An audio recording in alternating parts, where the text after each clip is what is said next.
आज मैं डाइसैकराइड्स डिस्कस करने वाला हूं। ठीक है, तो ध्यान से आप सुनेंगे कि डाइसैकराइड्स क्या होता है। देखो, डाइसैकराइड्स ओलिगोसैकराइड्स का ही पार्ट है। ओलिगोसैकराइड्स क्या होता है? ओलिगोसैकराइड्स वह सैकराइड्स होते हैं जिसको हम हाइड्रोलिसिस करेंगे तो हमें 2 से लेकर 10 यूनिट तक मोनोसैकराइड्स मिलेगा। ठीक है, सबसे पहले एक और बात समझ लो कि सैकराइड्स क्या होता है। तो सैकराइड्स हम कार्बोहाइड्रेट को बोलते हैं। सैकराइड्स किसको बोलते हैं? कार्बोहाइड्रेट को बोलते हैं। ठीक है, कार्बोहाइड्रेट का ही दूसरा नाम है सैकराइड्स। उसी में जब हम क्लासिफिकेशन करते हैं तो एक ओलिगोसैकराइड्स होता है और ओलिगोसैकराइड्स का ही पार्ट है डाइसैकराइड्स। ठीक है, ओलिगोसैकराइड्स को हम जब हाइड्रोलिसिस करते हैं, ठीक है, तो हमें क्या मिलता है? 2 से 10 यूनिट तक मोनोसैकराइड्स। ठीक है, अब डाइसैकराइड्स क्या होता है? तो डाइसैकराइड्स को जब हम हाइड्रोलिसिस करेंगे तो हमें 2 मोनोसैकराइड्स मिलेंगे। डाइसैकराइड्स को हाइड्रोलिसिस करने पे हमें 2 मोनोसैकराइड्स मिलेंगे। अब कैसे है हाइड्रोलिसिस करते हैं, देखते हैं एनसीईआरटी में क्या लिखा हुआ है। देखो यहाँ पे disaccharides on hydrolysis with dilute acid.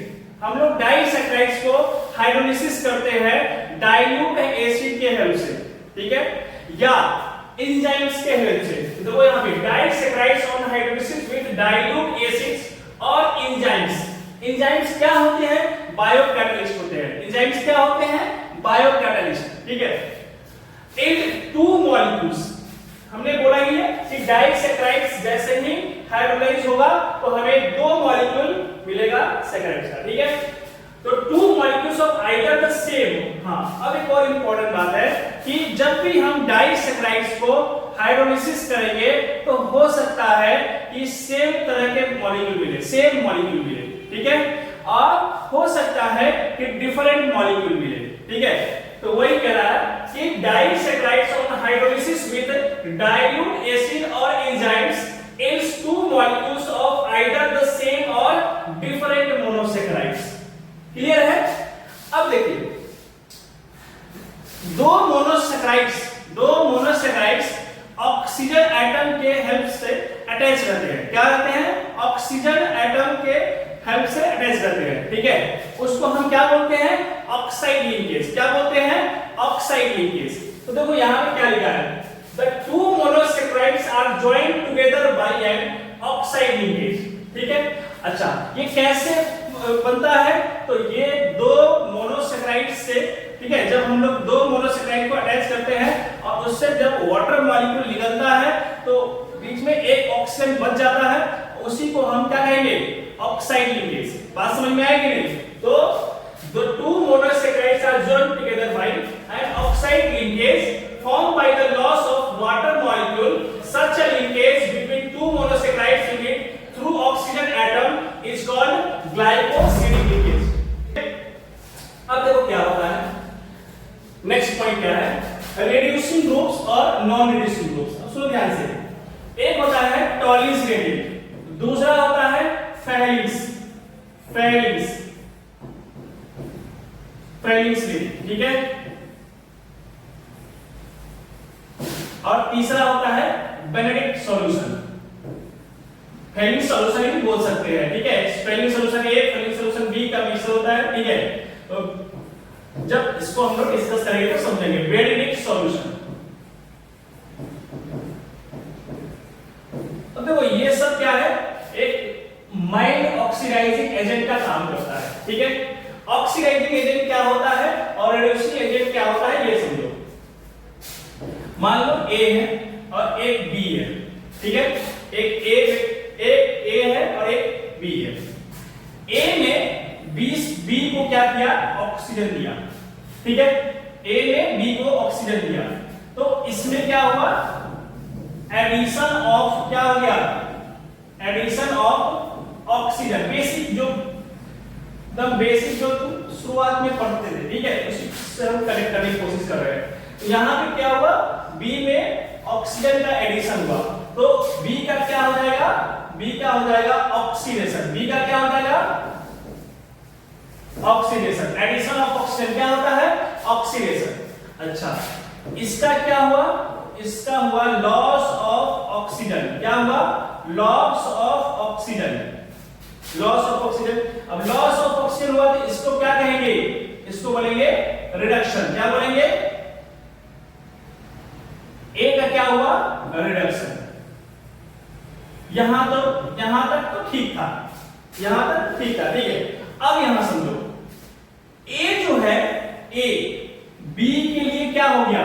ये बी के लिए हो गया ऑक्सीडाइजिंग एजेंट। क्या बी के लिए क्या हो गया? Oxidizing agent. क्योंकि ए क्या कर रहा है? ए क्या कर रहा है? बी को ऑक्सीडाइज करवा रहा है, ठीक है। अब बी क्या हो गया?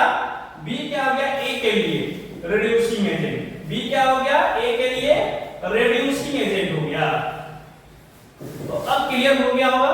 देखो, जिसका रिडक्शन हो, देखो यहां पे जिसका रिडक्शन हो रहा है, ठीक है, वह दूसरे के लिए ऑक्सीडाइजिंग एजेंट हो गया, और जिसका ऑक्सीडेशन हो रहा है वह दूसरे के लिए क्या होगा? टॉलिस क्या होता है? तो टॉलिस एक क्या है? माइल्ड ऑक्सीडाइजिंग एजेंट है। टॉलिस रिएजेंट क्या है? तो एक ऑक्सीडाइजिंग एजेंट है। क्या है? माइल्ड ऑक्सीडाइजिंग एजेंट है। माइल्ड ऑक्सीडाइजिंग एजेंट है। MOA मैंने शॉर्ट में लिख दिया है। अब ये क्या करता है? तो दूसरे को क्या करेगा? दूसरे को क्या करेगा? रिड्यूस करेगा। बात समझ में आई कि नहीं? टॉलिस सॉरी माइल्ड ऑक्सीडाइजिंग दूसरे को क्या करेगा? ऑक्सीडाइज। मान लो कोई X मॉलिक्यूल है, उसको क्या करेगा? ऑक्सीडाइज करवाएगा। ऑक्सीडाइज करवाएगा। ये माइल्ड ऑक्सीडाइजिंग एजेंट है, तो दूसरे को क्या करवाएगा? ऑक्सीडाइज करवाएगा। अब देखो यहां पे ये तो X तो ऑक्सीडाइज होगा, लेकिन टॉलिस को क्या करेगा? तो टॉलिस को X जो है रिड्यूस करेगा। इंपॉर्टेंट बात, टॉलिस क्या करेगा? टॉलिस को क्या करेगा? X रिड्यूस करेगा। अब X जो मॉलिक्यूल है, अगर टॉलिस को रिड्यूस कर पा रहा है तो उसको हम क्या बोलेंगे? रिड्यूसिंग। क्या बोलेंगे? रिड्यूसिंग। और नहीं रिड्यूस कर पाएगा तो हम उसको क्या बोलेंगे? Non reducing. क्या बोलेंगे? Non reducing. तो देखो अब एनसीईआरटी में क्या लिखा हुआ है? In disaccharides if the reducing groups of monosaccharides, क्या होता है? If the reducing groups of monosaccharide. अब रिड्यूसिंग ग्रुप्स कौन होते हैं? तो अल्डिहाइडिक और कीटोनिक ग्रुप्स। क्या होते हैं?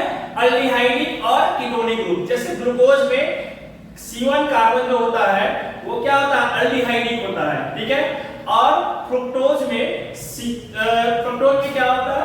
C2 कार्बन कीटोनिक होता है। बात समझ में आएगी नहीं?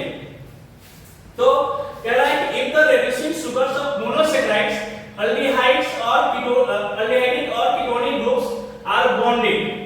अगर वो अल्डिहाइडिक ग्रुप और कीटोनिक ग्रुप बॉन्डेड रहा, क्या रहा? बॉन्डेड रहा, तो these are non reducing sugar. अब सुनो ध्यान से, हम अल्डिहाइड को क्या करेंगे? अल्डिहाइड को जब ऑक्सीडाइज होगा, तो ऑक्सीडाइज होगा किसके हेल्प से? मान लो टॉलिस के हेल्प से क्या हो रहा है?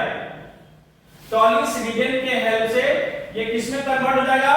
तो ये कन्वर्ट हो जाएगा एसिड में। किसमें कन्वर्ट होता है? एसिड में। अब सुनो, टॉलिस का जो कंडीशन होता है वो अल्कलाइन होता है। कैसा होता है? अल्कलाइन। अल्कलाइन हो गया तो एसिड को ये क्या करता है? अल्कली अपने H+ आयन को एब्स्ट्रैक्ट करके इसको कन्वर्ट कर देता है सॉल्ट में, ठीक है। तो जब इसको डिटेल में हम लोग डिस्कस करेंगे तो समझेंगे। अभी के लिए बस इतना समझो कि अल्डिहाइड जो है एसिड में कन्वर्ट हुआ, तो जब भी कन्वर्ट हुआ तो यहां पे क्या होगा? ऑक्सीडेशन होगा। किसका? अल्डिहाइड ग्रुप का। सिमिलरली कीटोनिक ग्रुप का भी ऐसा ही होता है, ठीक है। तो जैसे ही एसिड में कन्वर्ट हुआ, ठीक है, तो टॉलिस क्या हो जाएगा? रिड्यूस हो जाएगा, और अल्डिहाइड क्या हो जाएगा? ऑक्सीडाइज हो जाएगा, ठीक है। तो वही कह रहा है कि अगर ये अल्डिहाइड ग्रुप फ्री रहेगा, तो अल्डिहाइड ग्रुप फ्री रहेगा तो खुद तो क्या होगा? ऑक्सीडाइज होगा, और टॉलिस क्या हो जाएगा? रिड्यूस हो जाएगा। लेकिन अगर अल्डिहाइड ग्रुप और कीटोनिक ग्रुप बॉन्डेड रहा, तो अल्डिहाइड और कीटोनिक ग्रुप बॉन्डेड रहा तो वो फ्री नहीं है दूसरे को रिड्यूस करने के लिए और खुद ऑक्सीडाइज होने के लिए, तो ये ऐसा क्या हो जाएगा, ऐसे वाले को क्या बोलेंगे, नॉन रिड्यूसिंग बोलेंगे। ठीक है, तो वही है in disaccharide if the reducing groups of monosaccharides that is aldehydic और ketonic groups are bonded these are non reducing sugar. Clear हो गया? अब देखो क्या है इसके एग्जांपल, सुक्रोज, सुक्रोज जो है वो क्या है, नॉन रिड्यूसिंग शुगर है। ठीक है, और ये डाइसैकेराइड्स का फर्स्ट एग्जांपल है। ठीक है, सुक्रोज के बारे में कुछ इंपॉर्टेंट पॉइंट्स है। सबसे पहले इंपॉर्टेंट पॉइंट्स को ध्यान से सुन लो। पहला, सुक्रोज क्या होता है, तो सुक्रोज डाइसैकेराइड्स होता है। सुक्रोज क्या होता है, डाइसैकेराइड्स होता है। ठीक है, सुक्रोज कैसा शुगर है, तो नॉन रिड्यूसिंग शुगर है। सुक्रोज कैसा शुगर है, नॉन रिड्यूसिंग शुगर है। सुक्रोज को हम हाइड्रोलिसिस करेंगे तो हमें क्या मिलेगा, तो हमें अल्फा डी ग्लूकोज और बीटा डी फ्रुक्टोज मिलेगा। ठीक है, हमें क्या मिलेगा, अल्फा डी ग्लूकोज और बीटा डी फ्रुक्टोज। ठीक है, वही बात करें कि इसमें कौन सा लिंकेज है, तो इसमें ग्लाइकोसिडिक लिंकेज है। कौन सा लिंकेज है, तो ग्लाइकोसिडिक लिंकेज है। और किसके किसके बीच में है, तो C1 और C2 कार्बन। C1 किसका, अल्फा ग्लूकोज का, C2 किसका, बीटा फ्रुक्टोज का। तो ये हो गया आपका पांचवा पॉइंट। छठा पॉइंट क्या है कि सुक्रोज जो है एक इन्वर्ट शुगर है। सुक्रोज क्या है, एक इन्वर्ट शुगर है।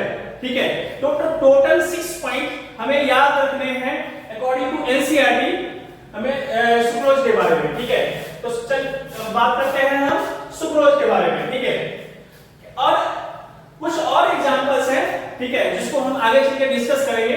पहले सुक्रोज को ही समझते हैं। देखो, sucrose one of the common disaccharides is one of the common disaccharide is sucrose which on hydrolysis give equimolar मतलब कि बराबर मोलर। ठीक है, एक mixture of D plus glucose और D माइनस फ्रुक्टोज।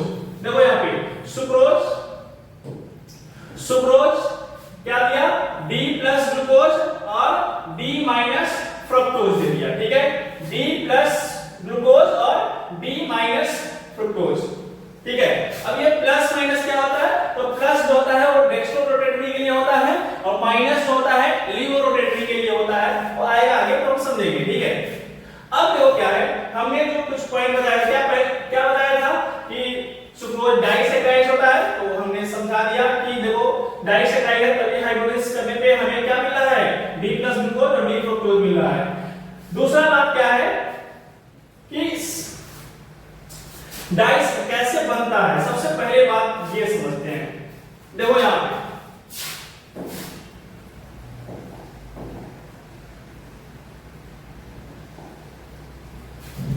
देखो, सबसे पहले हम देखते हैं ग्लूकोज क्या है। ग्लूकोज की बात करें,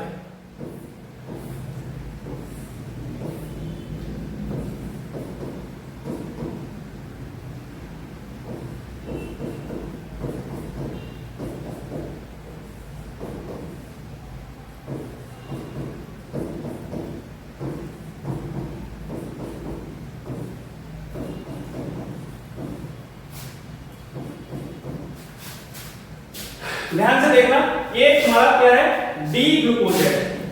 क्यों डी ग्लूकोज है, क्योंकि लास्ट कायरल कार्बन पे OH राइट साइड पे है, इसीलिए इसका क्या नाम हो जाएगा, डी ग्लूकोज। क्या हो जाएगा, डी ग्लूकोज। ठीक है, अच्छा थोड़ा एब्सोल्यूट कॉन्फ़िगरेशन करते हैं, RS कॉन्फ़िगरेशन। तो क्या होगा, देखो OH राइट साइड है तो R हो गया, OH लेफ्ट साइड है तो S हो जाएगा, OH राइट साइड है तो R हो जाएगा, OH राइट साइड है तो R हो जाएगा।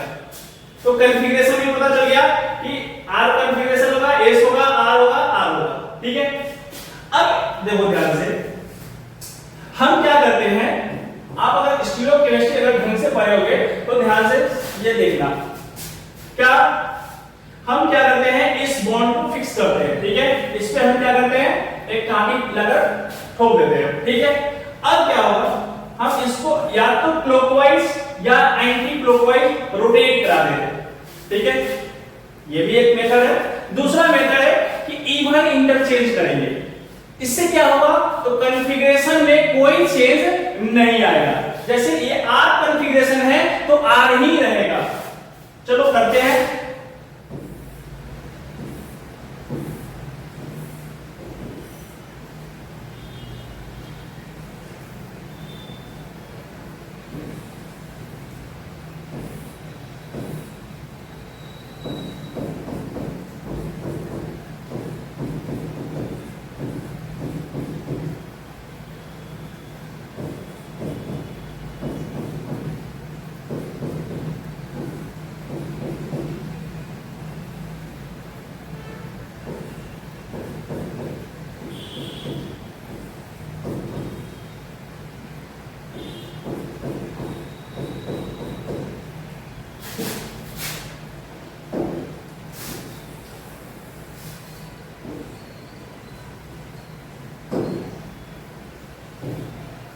अब देखिए ध्यान से।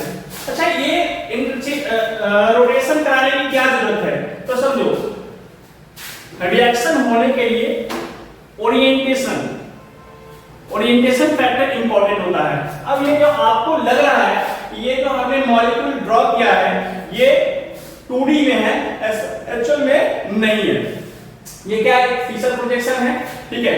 और अगर हम इसको वेजेस में कन्वर्ट करेंगे तो वेजेस में देखेंगे तो जितने भी हॉरिजॉन्टल वाले हैं वो आपकी तरफ आता हुआ दिखेगा, ठीक है। वेजेस में जब हम कन्वर्ट करेंगे तो ये जितने भी हॉरिजॉन्टल लाइन में लिखे हुए ग्रुप्स हैं वो क्या है, आपकी तरफ आता हुआ दिखेगा, और CHO और OH जो है अंदर की तरफ जाता हुआ दिखेगा, ठीक है। तो अगर हमें रिएक्शन करवाना है तो अगर हम यहाँ OH रखेंगे, ठीक है, राइट साइड में, तो क्या होगा, ये ऊपर की तरफ होगा और CHO जो है अंदर की तरफ होगा।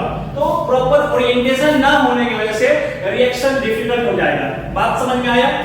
अब क्या हुआ, जैसे ही हमने रोटेट करा दिया, रोटेशन से फायदा क्या हुआ कि OH का भी ओरिएंटेशन अंदर की तरफ है और CHO का भी ओरिएंटेशन अंदर की तरफ है, तो इंटरेक्शन पॉसिबल हो गया। बात समझ में आया? अब क्या करेगा, देखो यहां से देखना ध्यान से। अब ये जो है अटैक करेगा और किस कार्बन पे, कार्बोनिल कार्बन पे, और ऑक्सीजन ओपन होगा, ठीक है। अब यहां से भी इंपॉर्टेंट बात क्या है, देखो यहां पे जैसे ही ओपन होगा तो OH बनेगा। OH हो सकता है कि राइट में आए और लेफ्ट में आए। इसी वजह से हम इसको क्या, कौन सा कार्बन बोलते हैं, एनोमरिक कार्बन बोलते हैं। कौन सा कार्बन बोलते हैं, C1 कार्बन को एनोमरिक, क्योंकि एक अगर राइट में रहा तो हम उसको बोलेंगे अल्फा, क्या बोलेंगे, अल्फा डी ग्लूकोज। अगर लेफ्ट साइड में रहा तो हम क्या बोलेंगे, बीटा डी ग्लूकोज, ठीक है। तो हमें क्या लेना है, अल्फा डी ग्लूकोज। तो अल्फा डी ग्लूकोज लेना है तो क्या होगा, देखो इधर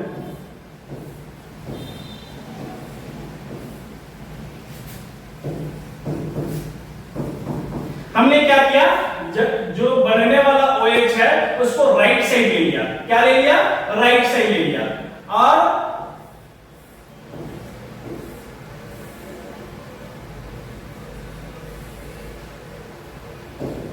अब देखो ये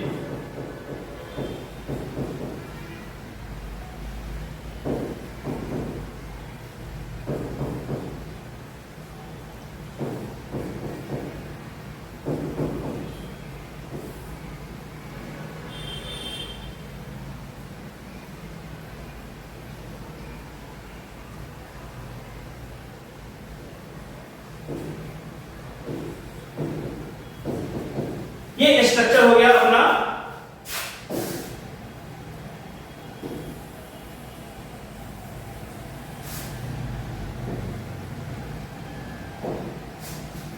ये क्या हो गया, ये हो गया अल्फा डी ग्लूकोज का, ये क्या हो गया, अल्फा डी ग्लूकोज का स्ट्रक्चर हो गया। अच्छा, इसको हम हैवॉक फॉर्म में लिखते हैं, देखो क्या हो जाएगा,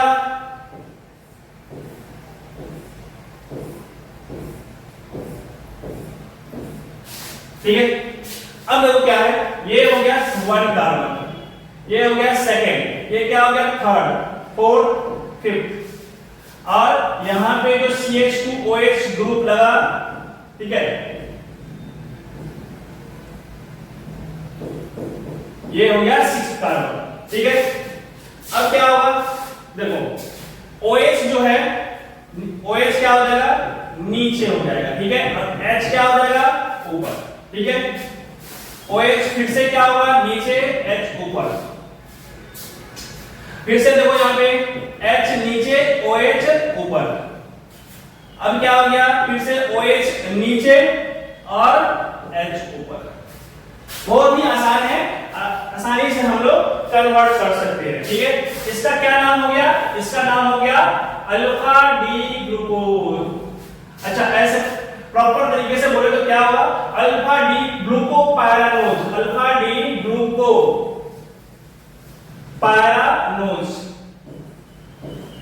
ये पैरानोज, या हम लिखेंगे, अभी जरूरत है बस इतना ही लिखते हैं, ठीक है। अल्फा डी ग्लूकोज, ग्लूकोज, ये हो गया अल्फा डी ग्लूकोज का स्ट्रक्चर। सिमिलरली हम क्या करेंगे, सिमिलरली हम करेंगे फ्रुक्टोज का स्ट्रक्चर ड्रॉ करेंगे।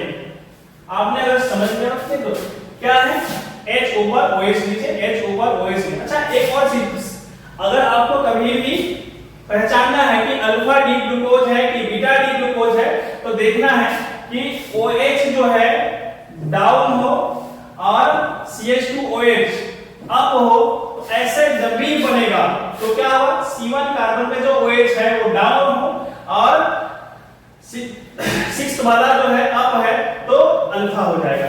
अगर OH ऊपर हो और OH ऊपर हो अप और CH2OH भी अप हो, तो इसको क्या बोलते हैं, बीटा बोलते हैं। बात समझ में आया? तो ध्यान से देखो, ये आपका अल्फा डी ग्लूकोज हो गया। सिमिलरली हम क्या करते हैं, बीटा फ्रुक्टोज को ड्रॉ करते हैं, ठीक है। अब देखो बीटा फ्रुक्टोज की बात करें तो पहले तो सबसे पहले समझो कि फ्रुक्टोज क्या होता है। तो फ्रुक्टोज जो है वो कीटोनिक वर्जन ऑफ ग्लूकोज है। इसका कीटोनिक वर्जन है, ग्लूकोज का कीटोनिक वर्जन है, ठीक है। तो अब समझो यहाँ पे क्योंकि OH लास्ट कार्बन पे राइट साइड है। अब हमें क्या करना है, जैसे ग्लूकोज में किया था वैसे ही यहाँ पे भी फिक्स करेंगे, रोटेट करेंगे। रोटेट करने से क्या होगा, कॉन्फ़िगरेशन सेम रहेगा, या इवन इंटरचेंज कर दो, इवन इंटरचेंज करने से भी कॉन्फ़िगरेशन सेम रहता है, ठीक है। अच्छा, ये रोटेशन क्यों कर रहे हैं या इवन इंटरचेंज क्यों कर रहे हैं, तो सीधा सीधा एक ही लॉजिक है कि OH जो है उसका प्रॉपर ओरिएंटेशन होना चाहिए सो दैट कि रिएक्ट करे, ठीक है।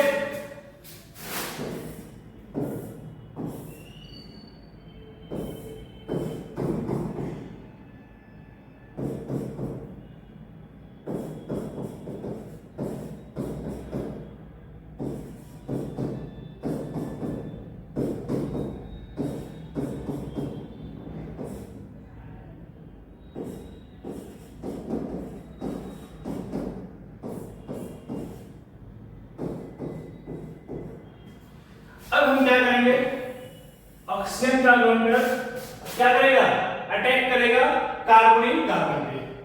जैसे ही अटैक करेगा तो एक साइकिल पे आएगा, ठीक है। तो साइकिल क्या बनेगा,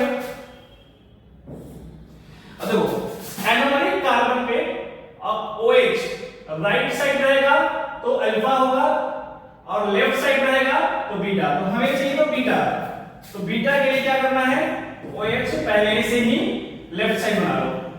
उसके बाद इसी से अटैच्ड है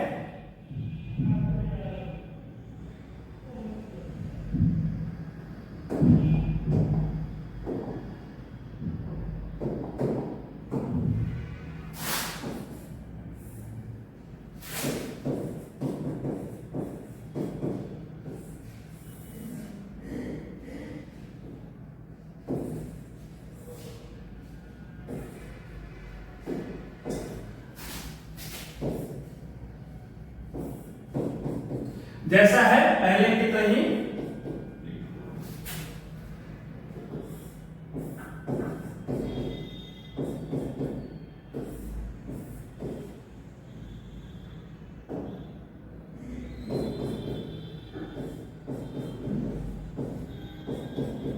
CH2OH।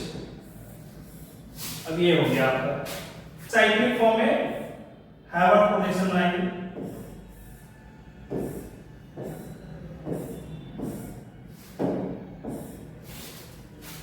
क्या होगा, OH जो है वो लेफ्ट साइड में है तो ऊपर की तरफ ड्रॉ करेंगे। OH CH2OH क्या हो जाएगा, नीचे, ठीक है, मतलब OH अप और CH2OH डाउन।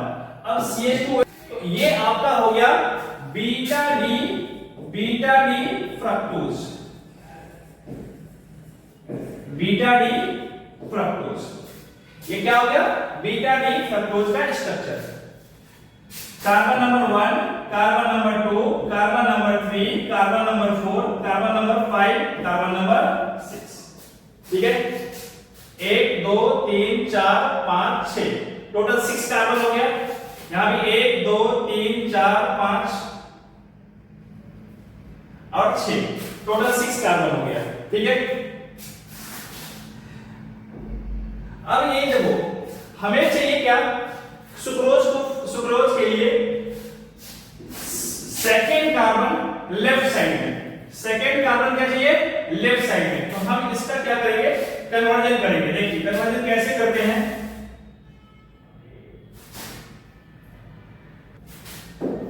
देखा कन्वर्जन में क्या होगा, फिर से साइक्लिक फॉर्म में लिखेंगे।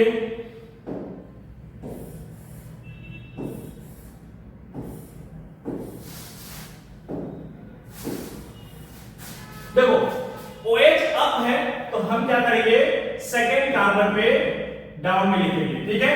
यहां CH2OH हो जाएगा, ठीक है। 1 2 सेकेंड कार्बन पे OH क्या हो गया, डाउन, और CH2OH क्या हो गया, अप। फिर OH क्या हो जाएगा, डाउन, H क्या हो जाएगा, अप। OH क्या हो जाएगा, अप, और H क्या हो जाएगा, डाउन। H क्या हो जाएगा, अप, और CH2OH क्या हो जाएगा, डाउन। देखो ये स्ट्रक्चर क्या मैच कर रहा है, बीटा डी फ्रक्टोज के स्ट्रक्चर से मैच कर रहा होगा। देखो CH2OH ऊपर है, CH2OH ऊपर है तो ऊपर लिखा है, OH नीचे, यहां पे बॉन्डेड है इसलिए इस तरह से दिख रहा है, ठीक है। H ऊपर OH नीचे, OH ऊपर H नीचे, H ऊपर CH2OH नीचे हो गया। तो ये आपका स्ट्रक्चर हो गया बीटा डी फ्रक्टोज का, बीटा डी फ्रक्टोज का, ठीक है। ये लेफ्ट साइड वाला है और ये राइट साइड वाला है। राइट साइड से 1 2 3 4 5, ठीक है, 1 2 3 4 5। इधर लेफ्ट साइड से 1 2 3 4 5 6 ये हो गया। अब देखो क्या है, हमें तो फॉर्म कराना है सुक्रोज। तो देखो सुक्रोज में कौन था, alpha D glucose, alpha D glucose. तो चलो देखते हैं अल्फा डी ग्लूकोज क्या होगा, पहले ड्रॉ कर हम लोगों ने। ये क्या है, alpha D glucose, alpha D glucose है। अब इस बीटा डी फ्रक्टोज के स्ट्रक्चर को लेकर आइए।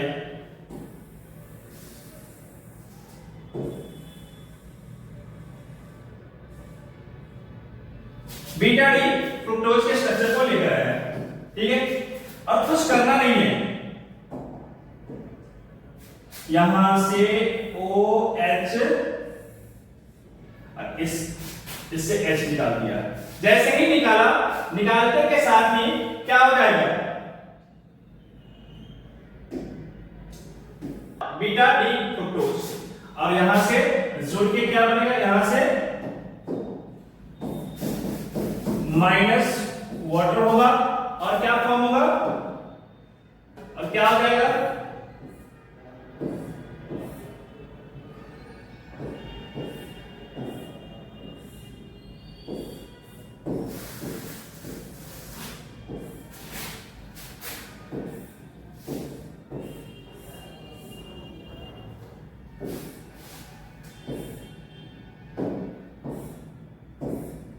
CH2OH। ये आपका स्ट्रक्चर हो गया सुक्रोज का। ये आप क्या हो गया? सुक्रोज का स्ट्रक्चर हो गया, सुक्रोज का। तो ऐसे हम फॉर्म करते हैं सुक्रोज। अब देखो क्या है, कुछ और बातें हैं सुक्रोज के बारे में। देखो, सुक्रोज इज डेक्स्ट्रोरोटेटरी। सुक्रोज क्या है? डेक्स्ट्रोरोटेटरी है, ठीक है, मतलब प्लस वाला, ठीक है। बट आफ्टर हाइड्रोलिसिस, जब हाइड्रोलिसिस करते हैं तो हमें क्या मिलता है? ग्लूकोज। जैसे कि आप पहले जानते हैं कि जब भी हम सुक्रोज का हाइड्रोलिसिस करेंगे तो हमें क्या मिलेगा? अल्फा डी ग्लूकोज और बीटा डी फ्रक्टोज। तो sucrose is dextrorotatory but after hydrolysis gives dextrorotatory glucose and levorotatory fructose. Levorotatory fructose. Since the levorotation of fructose minus 92.4 degree, कहने का मतलब क्या है? फ्रुक्टोज में रोटेशन कितने का होता है? Minus 92.4 degree. कहने का लेवो रोटेशन कितने का होता है? Minus 92.4 degree. और डेक्स्ट्रो रोटेशन कितने का है? तो प्लस 52.5 डिग्री। तो क्या होगा? प्लस 52.5 डिग्री लीवो रोटेशन के प्लस माइनस 52.5 डिग्री से कंपनसेट करके ओवरऑल क्या होगा? 40 पॉइंट समथिंग के आसपास, 40 के आसपास में बचेगा, ठीक है, माइनस में, जो कि ओवरऑल क्या होगा? वो लीवो रोटेटरी हो जाएगा। इसलिए thus hydrolysis of sucrose brings about change in the sign of rotation। कहने का मतलब क्या है कि फ्रक्टोज माइनस 92.4 डिग्री लीवो रोटेशन करता है, ठीक है, और वही ग्लूकोज जो है 52.5 डिग्री डेक्स्ट्रो रोटेशन करता है, ठीक है। तो 52.5 डिग्री डेक्स्ट्रो रोटेशन वाला वो कंपनसेट करेगा माइनस 52.5 डिग्री से, और फिर जो रिमेनिंग बचेगा वो क्या होगा? वो ओवरऑल इफेक्ट डालेगा रोटेशन पे। तो ओवरऑल इफेक्ट क्या आएगा? माइनस में आएगा। तो सुक्रोज क्या है? सुक्रोज क्या है? डेक्स्ट्रो रोटेटरी, और वो ओवरऑल इफेक्ट क्या आ रहा है? नेगेटिव। तो यहां पे एक्चुअल में हुआ क्या? तो प्लस से माइनस में गया है मिक्सचर, इसीलिए इसको क्या बोलते हैं? thus hydrolysis of sucrose brings about a change in the sign of rotation from dextro to levo and the product is named as invert sugar। तो प्रोडक्ट को क्या नाम देते हैं? इन्वर्ट शुगर नाम देते हैं। बात समझ में आई? तो हमने एक एग्जांपल लिया डाइसैकराइड्स का, डाइसैकराइड्स का एक एग्जांपल लिया सुक्रोज। ठीक, वीडियो में मल्टोज के बारे में डिस्कस करेंगे, ठीक है। वो छोटा वीडियो होगा, दिक्कत नहीं, ठीक है।